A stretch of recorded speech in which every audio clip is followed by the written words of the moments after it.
Hello बच्चों, आज हम ले रहे हैं अर्थशास्त्र में फलनात्मक संबंध का दूसरा भाग। पहले भाग में हमने लिया था कि फलनात्मक संबंध होता क्या है। तो फलनात्मक संबंध का मतलब हमने क्या लिया था कि दो चरों के बीच जो संबंध होता है, जब दो चरों के बीच को गणितीय समीकरण संबंध को गणितीय समीकरण में हम दिखाते हैं तो वो फलन कहलाता है, और उन दोनों के बीच जो संबंध हम दिखाते हैं वो कहलाता है फलनात्मक संबंध।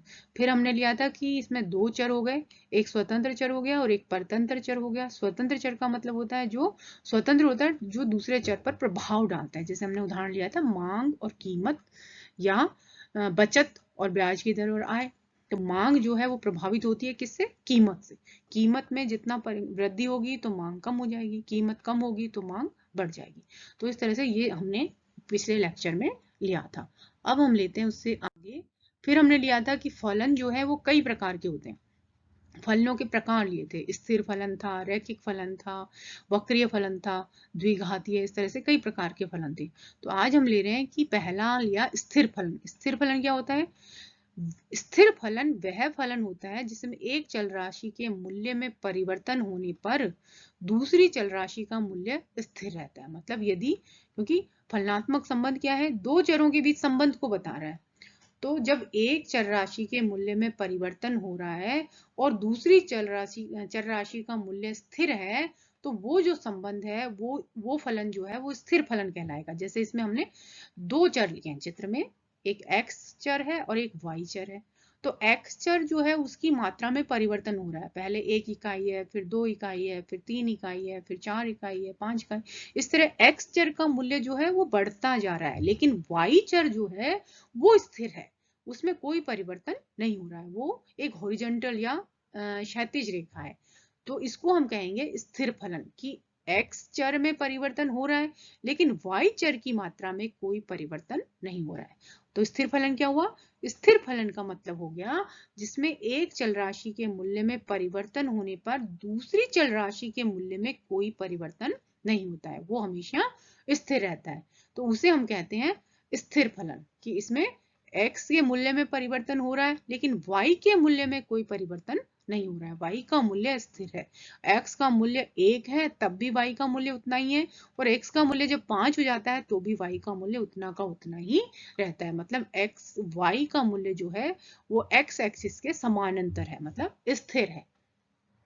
अब हम लेते हैं दूसरा, रैखिक फलन। रैखिक फलन का मतलब है जब फलन का रेखा चित्र एक सरल रेखा की रचना करता है। जैसे इसमें हम देख रहे हैं कि x और y चर के बीच जो संबंध है वो एक रेखा के रूप में आ रहा है, तो उसको हम कहते हैं रैखिक फलन। कि जब फलन का रेखा चित्र एक सरल रेखा के रूप में आए तो उसे हम कहेंगे रैखिक फलन। सरल रेखा नीचे से ऊपर की ओर जाती हुई धनात्मक ढाल वाली अथवा ऊपर से नीचे की ओर गिरते हुए ऋणात्मक ढाल वाली हो सकती है। मतलब ये सरल रेखा का ढाल धनात्मक भी हो सकता है और ऋणात्मक भी हो सकता है। यदि वो x मूल बिंदु से ऊपर की ओर जा रही है, इसका मतलब उसका धनात्मक ढाल है, और यदि वो नीचे की तरफ आ रही है तो इसका मतलब उसका ऋणात्मक ढाल है। और इसको हम रैखिक फलन को हम y = a + bx द्वारा व्यक्त करते हैं। ठीक है।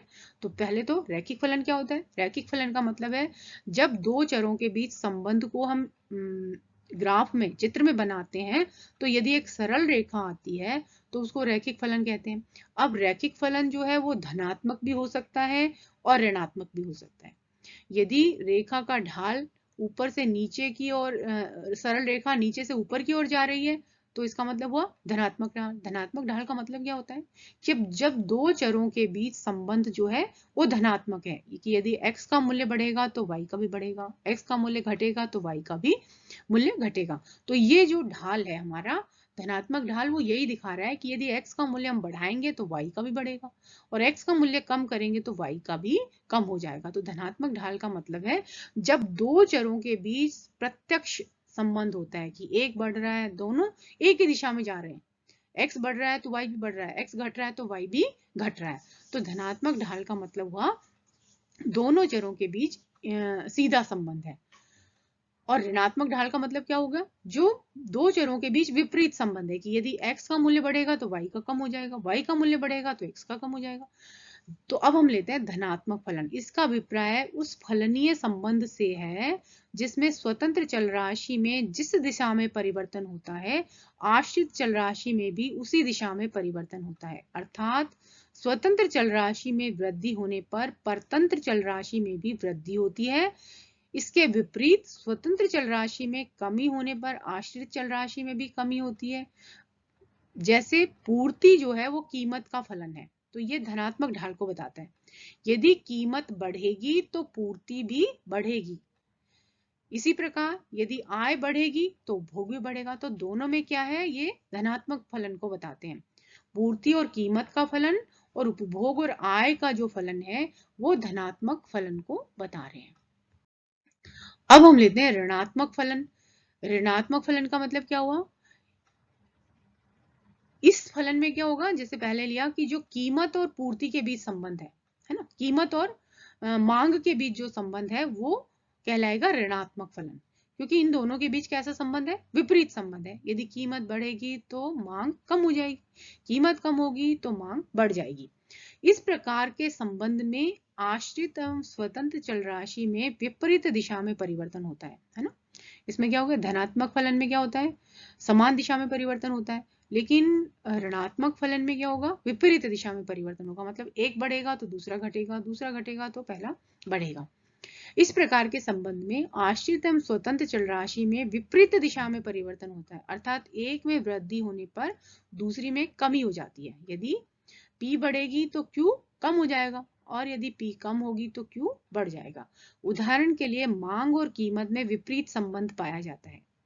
कीमत में वृद्धि होने पर मांग में कमी तथा इसके विपरीत कीमत में कमी होने पर मांग में वृद्धि हो जाती है। इस प्रकार के संबंध में दोनों चल राशियों में क्या है, विपरीत संबंध पाया जाता है।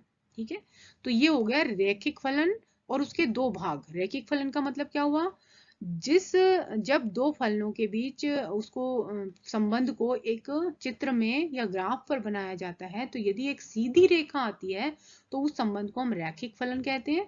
और रैखिक फलन में हमने लिया कि दो तरह के हो गए, एक ऋणात्मक फलन और एक धनात्मक। धनात्मक फलन का मतलब हो गया जब दोनों चल राशियों के बीच सीधा संबंध है, मतलब एक ही दिशा में उनमें परिवर्तन आता है। दोनों स्वतंत्र और आश्रित चर एक ही दिशा में परिवर्तित होते हैं तो वो तो होता है धनात्मक फलन, और जब दोनों में विपरीत दिशा में परिवर्तन होता है तो वो होता है ऋणात्मक फलन। तो धनात्मक फलन का उदाहरण क्या है, पूर्ति और कीमत के बीच संबंध है, या उपभोग और आय के बीच संबंध है। और ऋणात्मक फलन का उदाहरण है कीमत और मांग के बीच जो संबंध है वो ऋणात्मक फलन को कहते हैं। अब अरैखिक या वक्रीय फलन। रैखिक फलन का मतलब क्या था कि जब हम किसी दो चरों के बीच संबंध को चित्र में दिखाते हैं, तो यदि एक सीधी रेखा आती है तो वो रैखिक फलन होगा। और जब दोनों फलन के दोनों चरों को रेखा चित्र पर जब हम बनाते हैं तो वो एक वक्र के रूप में दिखाई दे तो उसे अरैखिक या वक्रीय फलन कहेंगे, जैसा कि हमने चित्र में दिखाया। अरैखिक या वक्रीय फलन होता क्या है, जब फलन के दोनों चर कौन से, स्वतंत्र चर और परतंत्र चर या आश्रित चर, जब फलन के दोनों चरों को, स्वतंत्र और आश्रित चरों को रेखा चित्र पर अंकित करने पर एक वक्र बनता है तो उसे अरैखिक फलन कहा जाता है। जब दो चल राशियों को रेखा चित्र पर अंकित करने पर एक सरल रेखा न होकर एक अरेखीय या वक्र बनता है तो अरैखिक या वक्रीय फलन कहलाता है। अरैखिक या वक्रीय फलन द्विघाती भी हो सकता है, त्रिघाती भी हो सकता है और परवलय फलन भी हो सकता है। तो इस तरह से मतलब दो तरह के हो गए, एक रैखिक और एक अरैखिक। रैखिक का मतलब जब दोनों फलनों को, चरों को रेखा चित्र पर हम बनाएंगे तो एक सीधी रेखा आएगी। अरैखिक में जब एक सीधी रेखा न आकर एक वक्र आता है तो वो अरैखिक या वक्रीय फलन हो जाता है। तो ये हमारा हुआ कि ये दो तरह के, ये इस तरह के मतलब फलन होते हैं। अब अर्थशास्त्र में क्या होता है, बहुत सारे फलन का प्रयोग करते हैं हम, जैसे उत्पादन फलन। उत्पादन फलन का मतलब क्या है, जो उत्पादन की मात्रा और उत्पादन के साधनों के बीच संबंध को बताता है उसको हम उत्पादन फलन कहते हैं, है ना। उत्पादन की मात्रा मतलब Q, और उत्पादन के साधन कौन कौन से हैं, हम सब जानते हैं कि उत्पादन जो है मुख्यतः 4 साधनों की सहायता से होता है, श्रम, भूमि, पूंजी और साहस या तकनीकी ज्ञान हो सकता है ना। यहाँ पर हमने 4 साधन लिए हैं। पहला N का मतलब रोजगार, के का मतलब पूंजी, और टी का मतलब टेक्नोलॉजी या तकनीकी ज्ञान, एल है भूमि की मात्रा। तो कहने का मतलब हुआ कि उत्पादन जो है इन 4 साधनों पर निर्भर करेगा, कि उत्पादन में जो परिवर्तन होगा वो इन साधनों के कारण होगा। यदि श्रम की मात्रा बढ़ जाती है तो उत्पादन बढ़ सकता है, भूमि की मात्रा बढ़ जाती है तो भी उत्पादन पर प्रभाव पड़ेगा, पूंजी में परिवर्तन होगा तो भी उत्पादन में परिवर्तन होगा, तकनीक में परिवर्तन होगा तो भी उत्पादन में परिवर्तन होगा। तो उत्पादन फलन का मतलब क्या है कि जब उत्पादन फलन है जो फलन उत्पादन की मात्रा और उत्पादन के साधनों, आर का मतलब रिसोर्सेज, क्यू का मतलब प्रोडक्शन उत्पादन, और आर का मतलब है रिसोर्सेज या साधन। तो उत्पादन फलन हुआ कि जो फलन उत्पादन की मात्रा और उत्पादन के साधनों के बीच संबंध को बताता है उसको हम कहते हैं उत्पादन फलन। तो जैसे हमने लिया कि उत्पादन के विभिन्न साधन, हमने 4 साधन ले लिए मुख्यतः, रोजगार, पूंजी, तकनीक और भूमि, कि उत्पादन में जो परिवर्तन होगा मात्रा में, उत्पादन की मात्रा में जो परिवर्तन होगा वो इन चारों में परिवर्तन के कारण होगा।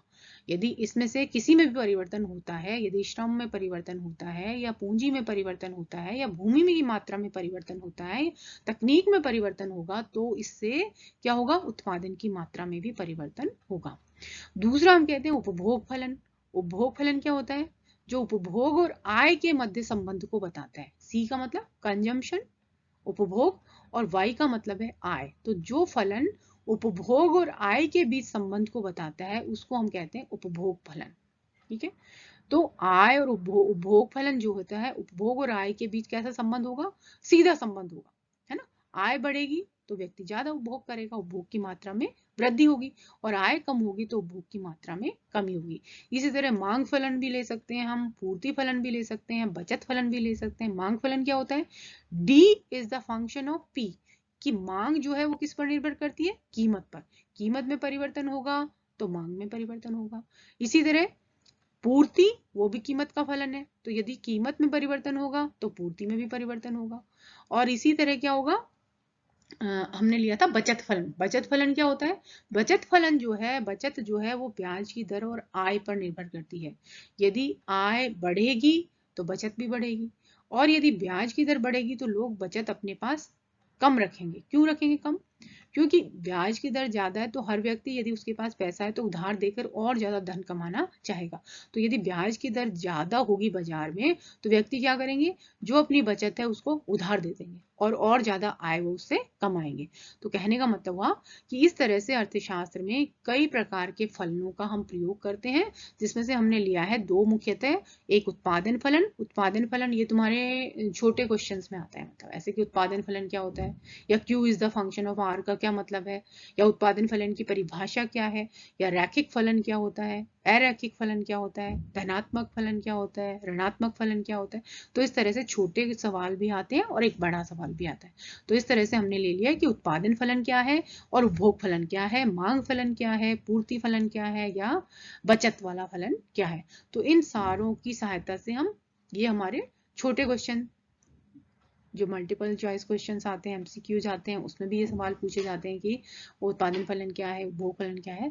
तो इस तरह से, या फलनात्मक संबंध क्या होता है, या स्वतंत्र और परतंत्र चर क्या होते हैं, या ये कहें कि फलन क्या होता है, तो ये सारी चीजें हमसे पूछी जाती हैं। तो इस तरह से ये हमारा एक पूरा टॉपिक हो गया 2 लेक्चर में कि फलनात्मक संबंध क्या होता है। अर्थशास्त्र में फलनात्मक संबंध का क्या मतलब है, तो मुख्यतः तुमसे पूछा जाता है कि अर्थशास्त्र में फलनात्मक संबंध परिभाषा पूछ सकते हैं, या ये हो सकता है कि ऋणात्मक फलन या रैखिक फलन क्या होता है, अरैखिक फलन या वक्रीय फलन क्या होता है, उपभोग फलन क्या होता है, उत्पादन फलन क्या होता है, इनकी परिभाषा पूछ सकते हैं, है ना।